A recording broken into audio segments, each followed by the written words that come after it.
ময়ূরকূট, শরদিন্দু বন্দ্যোপাধ্যায়। ৫০০ বছর আগে বাংলাদেশের পূর্ব সীমায় একটি ছোট্ট রাজ্য ছিল, পার্বত্য রাজ্য। চারদিকে খালি পাহাড় আর পাহাড়। কোথাও পাহাড়ের দুটি শ্রেণী পাশাপাশি বহুদূর পর্যন্ত চলে গেছে। তাদের মাঝখানে শ্যামল উপত্যকা। উপত্যকায় ছোট ছোট নগর, ছোট ছোট গ্রাম, শস্যের ক্ষেত, কোথাও বা গোচারণের সবুজ মাঠ, তার উপর রাখাল বালকেরা বেনু বাজিয়ে গরু চড়ায়। আবার কোথাও বা শুধুই পাথর, উঁচু নিচু কর্কশ। পাহাড়ের গায়ে ঘাস পর্যন্ত জন্মায় না। সেই পাহাড়ি অঞ্চলে কোথাও লোকালয় নেই, ফসলের ক্ষেত নেই। কেবল এখানে ওখানে দু একটা পার্বত্য দুর্গ সেই ছোট্ট রাজ্যটির ঘাঁটি আগলাবার জন্য মাথা তুলে দাঁড়িয়ে আছে। সেই সব ছোট ছোট দুর্গের মধ্যে সৈন্য থাকে, তারা রাজ্যের চার সীমানা পাহারা দেয়। রাজ্যের ঠিক মাঝখানে গিরিবেষ্টনের মধ্যে রাজধানী। রাজধানীর মাঝখানে সাদা পাথর দিয়ে তৈরি প্রকাণ্ড রাজপ্রাসাদ। এই প্রাসাদে রাজা বীর বিক্রম বর্মা তার একমাত্র মেয়ে ক্ষণপ্রভাকে নিয়ে থাকেন। ক্ষণপ্রভার বয়স 16 বছর। সত্যি ক্ষণপ্রভার মতোই তার রূপ। আষাঢ়ের মেঘে ঢাকা আকাশে বিদ্যুৎ চমকালে যেমন সুন্দর দেখায়, রাজকুমারীর রূপও ঠিক তেমনি। কিন্তু এহেন রূপসী রাজকুমারী ক্ষণপ্রভা এখনো আইবুড়ো। ক্ষণপ্রভা রাজার একমাত্র মেয়ে বটে, কিন্তু রাজা অপুত্রক ছিলেন না। তার 4টি ছেলে ছিল, কার্তিকের মতো সুন্দর আর কার্তিকের মতোই বীর। কিন্তু তারা কেউ বেঁচে নেই। মাতৃভূমি রক্ষার জন্য 4 জনই একে একে যুদ্ধে প্রাণ দিয়েছেন। যে সময়ের গল্প, সে সময়ে মগ জাতি সুবিধা পেলেই বাংলাদেশ আক্রমণ করত। বাংলাদেশের প্রচুর শস্য সম্পদ আর ধন সম্পত্তির উপর তাদের ছিল ভয়ানক লোভ। প্রায় প্রতি বছরই তারা বাংলাদেশ জয় করার জন্য বেরিয়ে পড়ত। হাজার হাজার যোদ্ধা পঙ্গপালের মতো গৌরবঙ্গের সীমান্তে এসে উপস্থিত হতো। কিন্তু সেই সীমান্তে যে কয়টি ছোট ছোট পার্বত্য রাজ্য ছিল, তাদের ডিঙিয়ে যাওয়া মগদের পক্ষে সহজ হতো না। বাংলার সীমান্তে দুপক্ষের ঘোর যুদ্ধ বাধত। কখনো মগেরা হেরে গিয়ে নিজেদের দেশে ফিরে যেত, কখনো বা একটা পার্বত্য রাজ্য অধিকার করে তারা বাংলাদেশে ঢোকবার রাস্তা করে নিত। রাজা বীর বিক্রম বর্মার রাজ্য আজ পর্যন্ত মগের পদানত হয়নি। কিন্তু আর বুঝি রাজ্য থাকে না, মগের হাতে ছারখার হয়ে যায়। বীর বিক্রম নিজে মহারণপণ্ডিত। চারদিকে তার সতর্ক দৃষ্টি। ঘাঁটিতে ঘাঁটিতে সৈন্য পাহারা দিচ্ছে, যাতে ধূর্ত মগ চুপি চুপি রাজ্যে ঢুকে না পড়ে। কিন্তু রাজা বৃদ্ধ হয়েছেন, তার উপর সিংহের মতো পরাক্রমশালী 4 পুত্র একে একে এই মগের গতিরোধ করতে গিয়েই প্রাণ দিয়েছেন।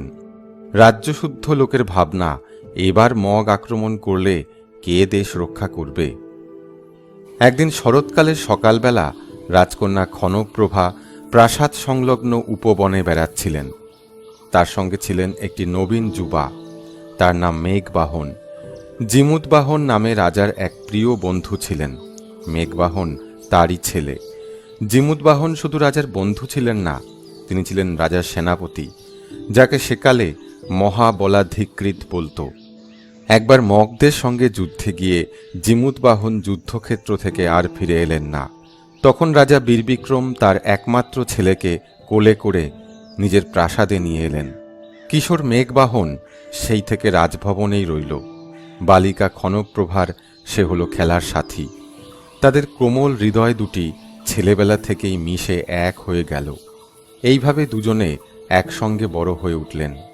উপবনে বেড়াতে বেড়াতে দুজনে হ্রদের তীরে মরমরে বাঁধানো একটি উঁচু বুরুজের ওপর গিয়ে দাঁড়ালেন। রাজ উদ্যানের পাশেই প্রকাণ্ড হ্রদ, বর্ষার জলে কানায় কানায় টলমল করছে। উপচে পড়া জল ঝর্ণার মতো ঝিরঝির করে একধার দিয়ে ঝরে পড়ছে, তারপর একে বেঁকে অনেক দূর চলে গেছে। এই ছোট্ট সরু নদীটির নাম নাগনালা। নাগনালার জল একটি সংকীর্ণ গিরি সংকটের ভিতর দিয়ে রাজ্যের বাইরে পড়ছে। সকালবেলার সোনালি রৌদ্রে হ্রদের জল ঝকমক করছে, নাগনালার ঝর্ণা যেন রাশি রাশি মুক্তার প্রপাত। সেই দিকে তাকিয়ে তাকিয়ে মেঘবাহন একটি নিঃশ্বাস ফেললেন। আস্তে আস্তে বললেন, এই হ্রদে এত জল, কিন্তু বেরুবার পথ কত সংকীর্ণ। তবু কিন্তু আমাদের রাজ্য, যার জন্য প্রাণ দিতেও আমরা কুণ্ঠিত নই, যাকে প্রাণের চেয়েও বেশি ভালোবাসি, সেই রাজ্য রক্ষার একমাত্র উপায় এইটি। অতর্কিতে রাজা উপস্থিত হয়ে বললেন, আমি কিন্তু তোমাদের চেয়েও শতগুণ বেশি ভালোবাসি আমার এই পাহাড় ভরা কঠিন মাতৃভূমিকে। কনকপ্রভা, তোমার চার দাদা এই মাতৃভূমির জন্য হাসি মুখে প্রাণ দিয়েছে। মেঘবাহন, তোমার বাবাও তার রক্ত দিয়ে এই দেশের মাটিকে রাঙা করে তুলেছেন।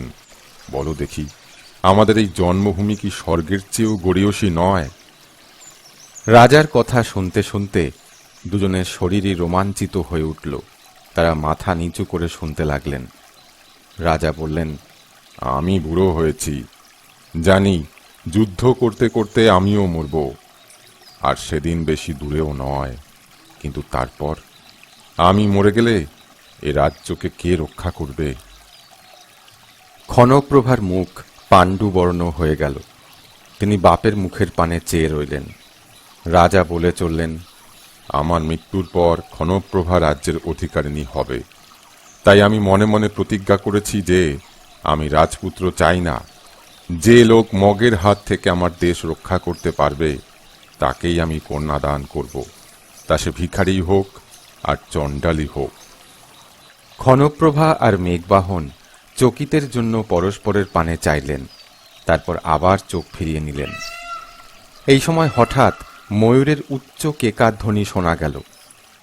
ক্ষণপ্রভা আর মেঘবাহন চমকে উঠে চারদিকে তাকালেন, কিন্তু হ্রদের ধারে কিংবা উদ্যানের কোথাও ময়ূর দেখতে পেলেন না।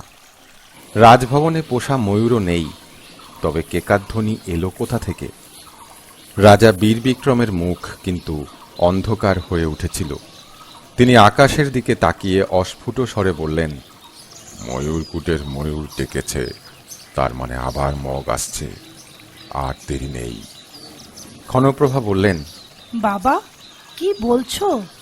ময়ূরের ডাক কোথা থেকে এলো? রাজা স্তম্ভচূড়া থেকে নেমে যাবার উপক্রম করছিলেন। মেয়ের কথায় ফিরে দাঁড়িয়ে বললেন, মা, এ ময়ূরের ডাক ময়ূরকূট থেকে এসেছে। ক্ষণপ্রভা বললেন, ময়ূরকূট? সে কোথায়? কখনো নাম শুনিনি তো। রাজা বললেন, খুব কম লোকেই ময়ূরকূটের নাম জানে। তবে বলি শোনো, এখান থেকে প্রায় 10 ক্রোশ দূরে, এই নাগনালার উপত্যকা যেখানে গিয়ে শেষ হচ্ছে, সেখানে একটি স্তম্ভের মতো গিরিচূড়া আছে।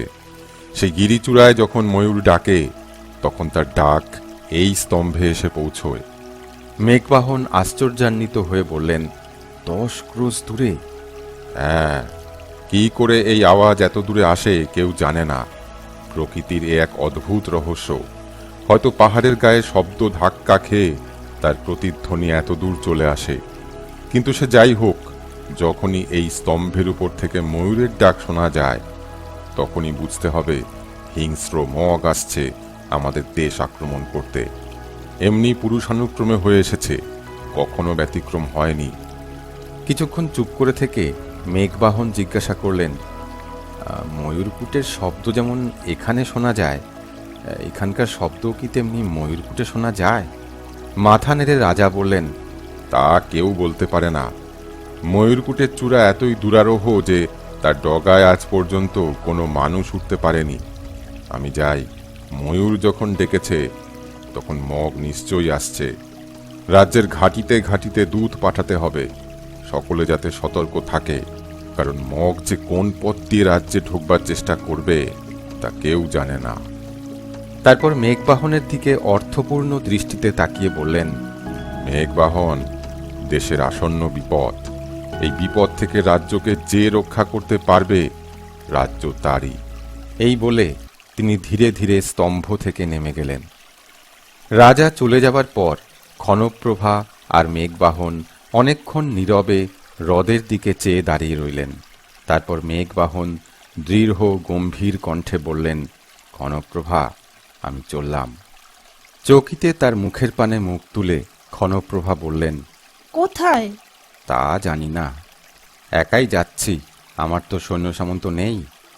যদি মগের হাত থেকে দেশ রক্ষা করতে পারি তবেই ফিরব, নইলে এই শেষ দেখা। জলভরা চোখে রাজকন্যা বললেন, শেষ দেখা নয়, আবার তুমি ফিরে আসবে, কিন্তু এখনই যাবে?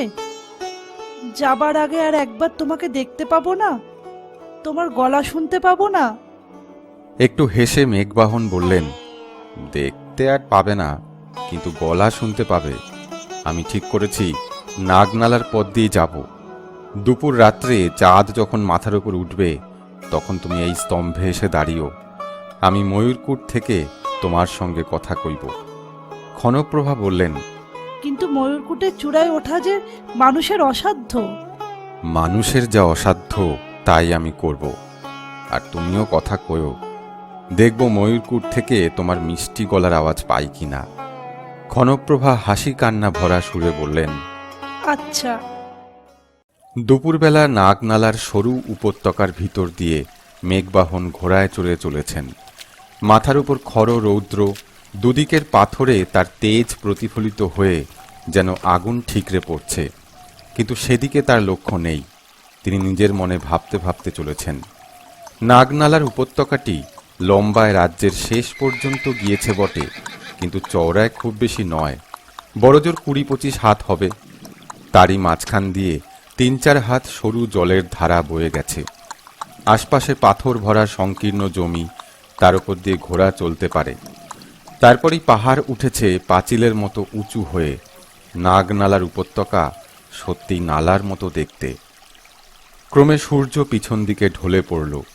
মেঘবাহন যতদূর দৃষ্টি যায় সামনের দিকে চেয়ে দেখলেন কোথাও জনমানবের বসতি নেই। আকাশে বহু দূরে কয়েকটা শকুন উঠছে। মেঘবাহনের পিপাসা পেয়েছিল। তিনি ঘোড়া থেকে নেমে অঞ্জলি ভরে নাগনালার ঠান্ডা জল পান করলেন। তারপর আবার সম্মুখ পানে চলতে লাগলেন। পিছনের রাজধানী কোথায় হারিয়ে গেছে। সামনে রাজ্যের সীমানায় ময়ূরকূটের এখনো দেখা নেই। ঘোড়া অসমতল পাথুরে রাস্তা দিয়ে মৃদু মন্দ চলেছে। তার পিঠে বসে মেঘবাহন ভাবছেন, কত কি ভাবছেন। কখনো ভাবছেন, আমি একা, যদি মগ সৈন্যের দেখা পাই কি করব। মগ এখনো এ রাজ্যে প্রবেশ করেনি, নিজের দেশেই আছে। সেখানে গিয়ে তাদের দলে মিশে যাব। তারা হয়তো নূতন কোনো মতলব আঁটছে। যদি সন্ধান নিয়ে দেশে ফিরে আসতে পারি অনেক উপকার হবে। আর যদি তারা আমাকে ধরে ফেলে বেঁচে ফিরে আসতে দেবে না, তা ক্ষতি কি? একা আমি, আর কিছু না পারি প্রাণ দিতে তো পারবো। কখনো মেঘবাহনের চোখের সামনে কুমারী ক্ষণপ্রভার মুখখানি ভেসে উঠছে। চোখ দুটিতে অগাধ বিশ্বাস আর ভালোবাসা। মেঘবাহনের বুক ভরে উঠছে। তিনি মনে মনে বলছেন, পারবো। কেমন করে দেশ রক্ষা করব জানি না, কিন্তু আমার মন বলছে আমি পারবো। সূর্য পাহাড়ের আড়ালে ঢাকা পড়ল। মেঘবাহনের কোনো দিকে নজর ছিল না। নাগনালার একটা বাঁকের মুখ পার হয়ে হঠাৎ সামনের দিকে তাকিয়ে তিনি থমকে দাঁড়িয়ে পড়লেন।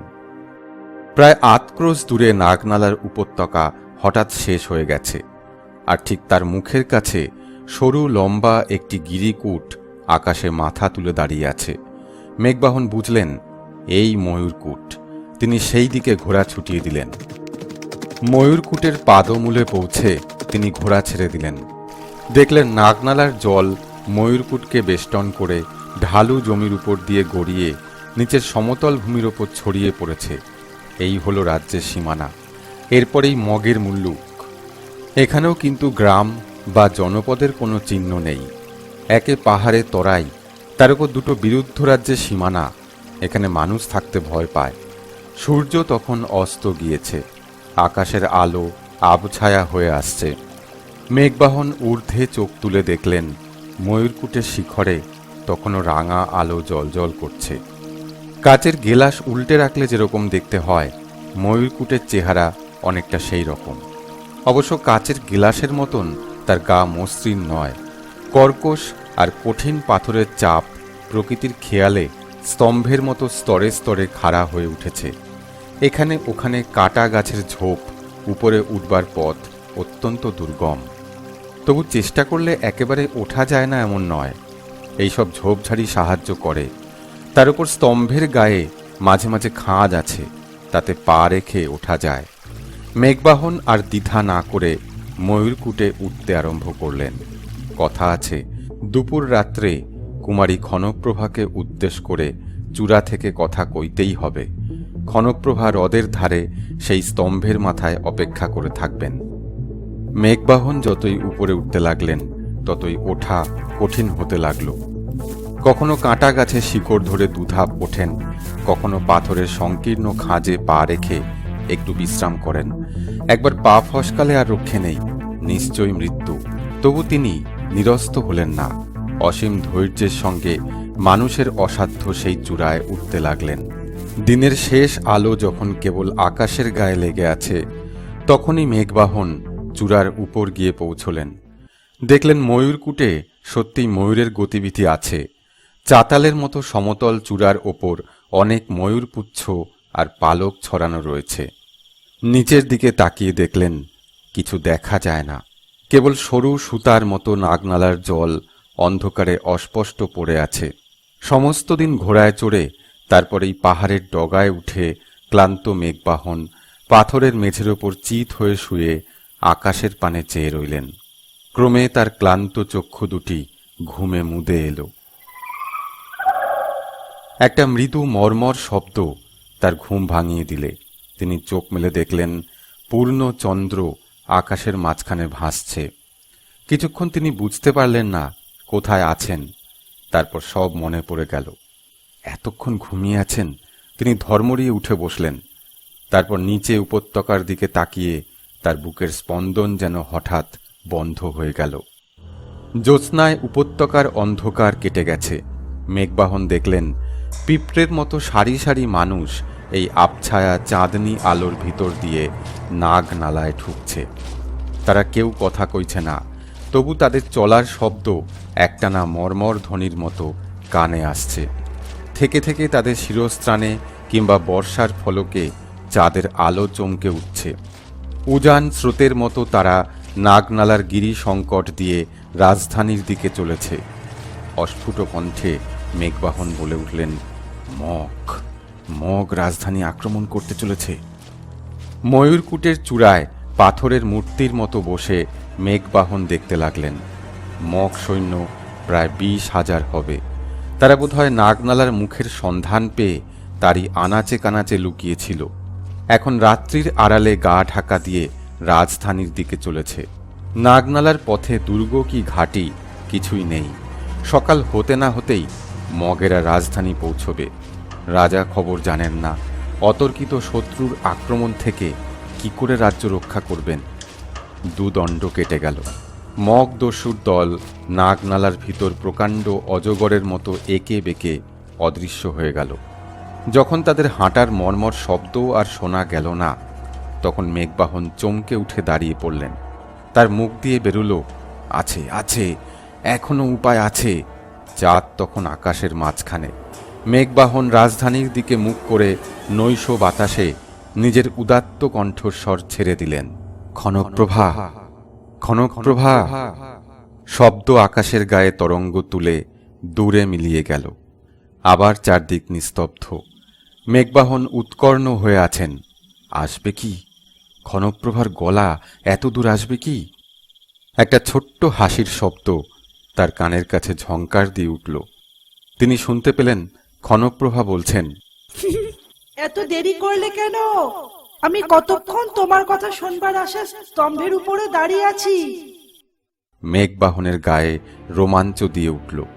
কি অদ্ভুত ইন্দ্রজাল! 10 ক্রোশ দূর থেকে তারা কথা বলছেন, কিন্তু বিস্ময় প্রকাশ করবার অবসর নেই। মেঘবাহন ব্যগ্রস্বরে বলে উঠলেন, ক্ষণপ্রভা, শোনো, ভয়ঙ্কর বিপদ।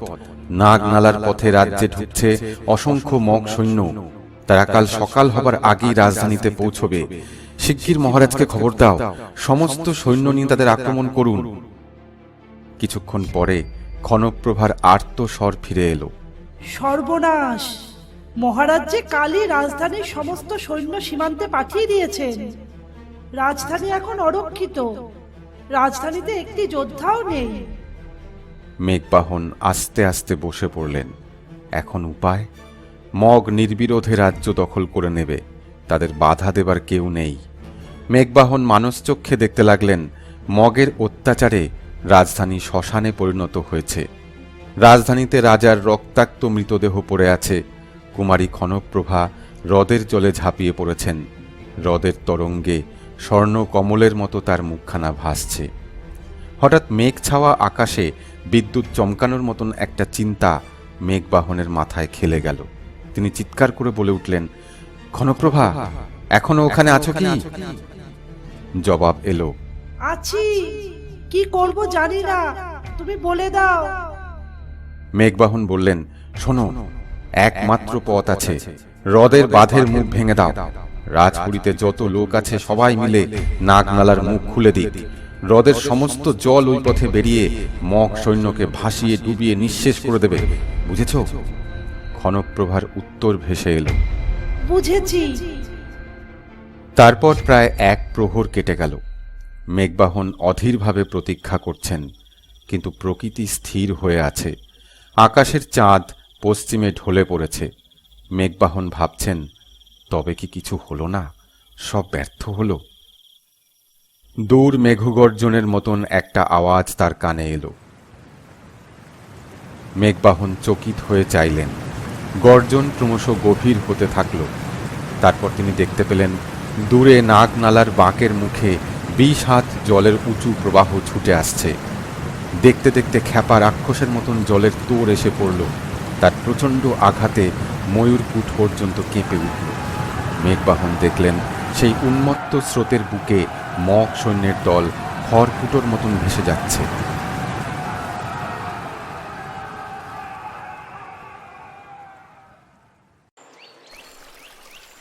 যখন সকালে সূর্য উঠল তখন দেখা গেল বিপুল সৈন্যের একজনও বেঁচে নেই।